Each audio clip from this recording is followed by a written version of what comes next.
بسم اللہ الرحمن الرحیم۔ السلام علیکم، آپ دیکھ رہے ہیں الف نیوز اور میں ہوں آپ کے ساتھ ماجد علی۔ شامل کرتے ہیں پاکستان اور دنیا بھر سے breaking news headlines. Bharat کا ممکنہ بڑا حملہ، اگنی 6 میزائل ٹیسٹ کی تیاری پاکستان کے لیے خطرے کی گھنٹی۔ تازہ ترین اطلاعات کے مطابق بھارت نے 20 سے 21 اگست کے دوران ایک نوٹم جاری کیا ہے جس میں تقریباً 25 کلومیٹر کا علاقہ ڈینجر زون قرار دے کر تمام کمرشل اور پرائیویٹ پروازوں پر پابندی عائد کر دی ہے۔ دفاعی ماہرین کا کہنا ہے کہ Bharat Agni 6 intercontinental ballistic missile کا ٹیسٹ کرنے جا رہا ہے جس کی رینج 10 سے 12,000 کلومیٹر اور صلاحیت ایک ہی وقت میں 10 سے 12 مختلف اہداف کو نشانہ بنانے کی ہے۔ ذرائع کے مطابق یہ میزائل پاکستان کو ہدف بنانے کے لیے تیار کیا جا رہا ہے اور بھارتی حکمت عملی اس بار لڑاکا طیاروں کی بجائے میزائل اور ڈرونز پر زیادہ انحصار کرنے کی ہے۔ اسرائیل سے حاصل ٹیکنالوجی اور ہزاروں ڈرونز بھی اس منصوبے کا حصہ ہیں۔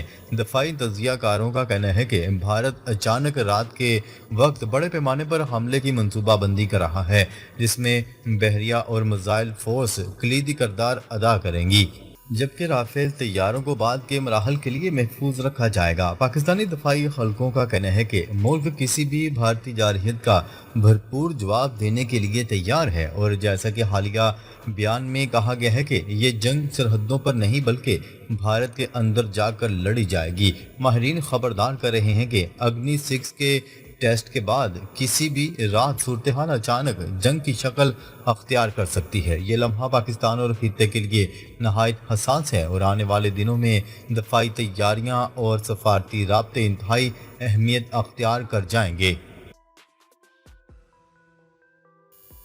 خبر کے اگلے حصے میں بات کرتے ہیں ڈونلڈ ٹرمپ کا بھارت کے لیے یوم آزادی پر بڑا سرپرائز، 7 بھارتی طیارے گرانے کا دعویٰ۔ بھارت کے یوم آزادی پر امریکہ کے صدر ڈونلڈ ٹرمپ نے ایسا بیان جاری کیا جس نے نئی دہلی میں ہلچل مچا دی۔ ڈونلڈ ٹرمپ نے دعویٰ کیا ہے کہ پاکستان اور بھارت کی جھڑپ میں 7 بھارتی طیارے تباہ ہوئے۔ یاد رہے کہ اس سے قبل وہ 5 طیاروں کا ذکر کر چکے تھے جبکہ پاکستان نے 6 کہے تھے، مگر اب یہ تعداد 7 تک پہنچ چکی ہے۔ ڈونلڈ ٹرمپ نے یہ بات ایک تحریری پرچی سے پڑھ کر کہی، گویا یہ کوئی بے دہانی میں کہا گیا جملہ نہیں تھا بلکہ سوچا سمجھا پیغام تھا۔ ماہرین کا کہنا ہے کہ یہ بیان دراصل بھارتی وزیر اعظم نریندر مودی کے لیے ایک وارننگ ہے، خاص طور پر ایسے وقت میں جب بھارت میں غیر ملکی برانڈز کے بائیکاٹ کی مہم تیز ہو چکی ہے اور امریکہ بھارت پر مزید ٹیرف لگانے کی تیاری میں ہے۔ ذرائع کا کہنا ہے کہ اگر ٹرمپ نے ان طیاروں سے متعلق ثبوت، تصاویر اور ویڈیوز جاری کر دی تو بھارت کو عالمی سطح پر شرمندگی کا سامنا کرنا پڑ سکتا ہے۔ تجزیہ کاروں کا ماننا ہے کہ ٹرمپ کی اصل نظر معدنیات اور معاشی مفاد پر ہیں اور بھارت کے ساتھ ان کا ٹکراؤ اب کھل کر سامنے آ رہا ہے۔ ماہرین خبردار کر رہے ہیں کہ اگر یہ معاملہ مزید بڑا تو نہ صرف مزید پابندیاں لگ سکتی ہیں بلکہ کشمیر کا مسئلہ بھی عالمی سطح پر پھر سے گرم ہو سکتا ہے۔ خبر کے اگلے حصے میں بات کرتے ہیں بھارت اور چین کے درمیان 5 سال بعد سرحدی تجارت بحال کرنے پر بات چیت۔ غیر ملکی خبرساں ایجنسی AFP کی رپورٹ کے مطابق ڈونلڈ ٹرمپ کے محصولات سے متاثرہ عالمی تجارتی نظام میں بھارت چین تعلقات میں نرمی لانے پر مجبور ہوئے ہیں۔ خیال ہے کہ ماضی میں برف پوش اور بلند و بالا ہمالیائی سرحدی راستوں سے دونوں پڑوسی ممالک کے درمیان تجارت ہوتی تھی، تاہم اس کا حجم کم ہوتا تھا، لیکن پھر بھی اس کی بحالی کو علامتی طور پر اہم سمجھا جا رہا ہے۔ دونوں بڑی اقتصادی طاقتیں طویل عرصے سے جنوبی ایشیا میں اسٹریٹجک اثر و رسوخ کے لیے مقابلہ کرتی رہی ہیں، تاہم امریکی صدر ڈونلڈ ٹرمپ کے ٹیرف کے نظام سے پیدا ہونے والی عالمی تجارت اور جغرافیائی سیاسی بحران کے تناظر میں دونوں ممالک تعلقات بہتر کرنے کی کوشش کر رہے ہیں۔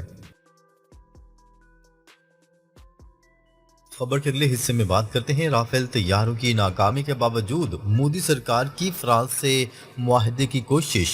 رافیل طیاروں کی ناکامی کے باوجود جنگی جنون میں مبتلا مودی سرکار کی فرانس سے معاہدے کی کوششیں جاری ہیں آپریشن سندور میں رافیل کی شہرت کے دعووں کے بعد بدترین تباہی نے بھارتی فضائیہ کا پول کھول دیا۔ پاکستانی فضائیہ کے ہاتھوں بھارتی رافیل طیاروں کی ناکامی کے باوجود مودی سرکار کی معاہدے کی کوششیں غیر منطقی اقدام ہیں۔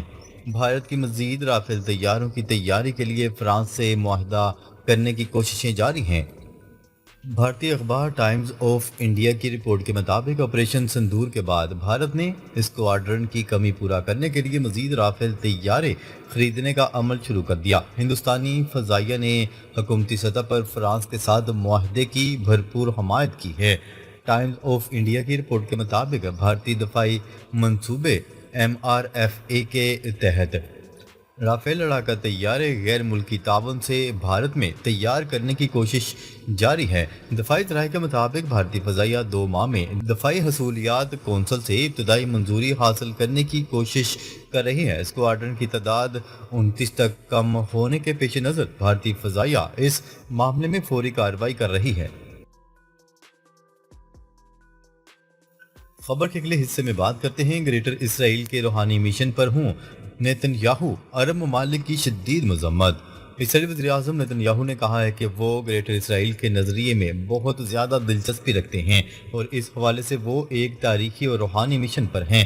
انہوں نے یہ بات حال ہی میں اسرائیلی میڈیا کو دیے جانے والے ایک انٹرویو کے دوران کہی۔ نیتن یاہو سے اینکر نے سوال کیا کہ وہ گریٹر اسرائیل کے تصور سے خود کو جڑا ہوا محسوس کرتے ہیں تو اسرائیلی وزیر اعظم نیتن یاہو نے جواب دیا کہ بہت زیادہ، وہ گریٹر اسرائیل کے تصور سے بہت زیادہ جڑے ہوئے ہیں۔ ٹائمز آف اسرائیل کے مطابق نیتن یاہو نے کہا کہ گریٹر اسرائیل کے اس تصور میں فلسطینی علاقوں کے علاوہ اردن اور مصر کے بھی کچھ حصے شامل ہوں گے۔ اسرائیلی وزیر اعظم نے یہ بھی کہا کہ ان کی کئی عرب ممالک سے بے گھر فلسطینیوں کو پناہ دینے سے متعلق بات چیت ہو رہی ہے۔ دوسری جانب سعودی وزارت خارجہ نے ایک بیان جاری کرتے ہوئے کہا، اسرائیلی قابض حکام کی طرف سے اختیار کیے گئے آبادکاری اور توسیع پسندانہ منصوبوں کو یکسر مسترد کرتا ہے۔ اردن نے نیتن یاہو کا بیان علاقے کی خود مختاری کے لیے سنگین خطرہ قرار دے دیا۔ مصر کی وزارت خارجہ نے کہا کہ اسرائیلی وزیر اعظم کا یہ بیان خطے میں امن کے خلاف ہے۔ عرب لیگ نے نیتن یاہو کے بیان پر رد عمل دیتے ہوئے کہا، یہ بیانات عرب ممالک کی سلامتی کے لیے ایک سنگین خطرہ اور بین الاقوامی قوانین کے لیے ایک کھلا چیلنج ہے۔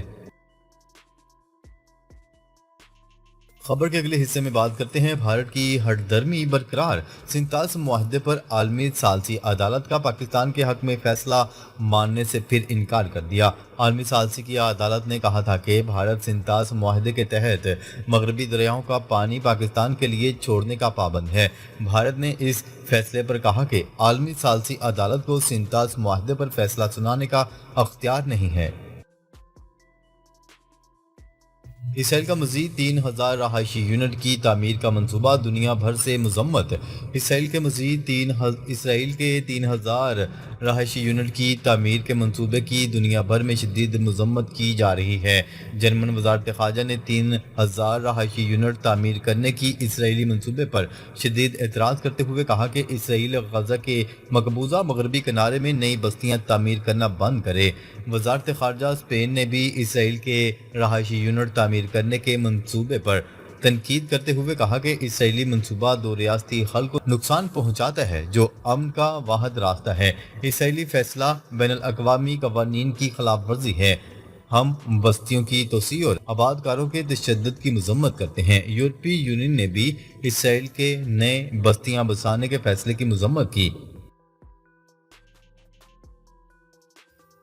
خبر کے اگلے حصے میں بات کرتے ہیں فلسطین کی مزاحمتی تنظیم حماس کا آج یوم غضب منانے کا اعلان۔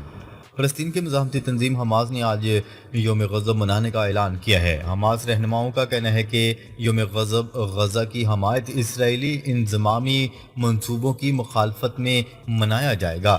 حماس کا کہنا تھا کہ غزہ میں جاری جنگ، ناکہ بندی اور بھوک کے خلاف عوام اٹھ کھڑے ہوں۔ عوام عزم اور مسلسل مزاحمت سے انضمامی منصوبے ناکام بنائے جائیں گے۔ حماس نے تمام فلسطینی گروپوں اور سول سوسائٹی کو یکجہتی کا مظاہرہ کرنے کی اپیل کر دی ہے۔ دوسری جانب غزہ میں اسرائیل کے تازہ حملوں میں مزید 54 فلسطینی شہید اور 831 زخمی ہو گئے۔ جس میں شہداء میں امداد کے منتظر 10 فلسطینی بھی شامل ہیں۔ غزہ شہر کے زیتون محلے میں ایک مکان پر بمباری سے 8 شہری شہید اور متعدد زخمی ہو گئے۔ ناظرین، اب تک کے لیے اتنا ہی۔ مزید خبریں لے کر بہت جلد آپ کی خدمت میں حاضر ہوں گے۔ تب تک کے لیے اپنا خیال رکھیے گا۔ اللہ نگہبان۔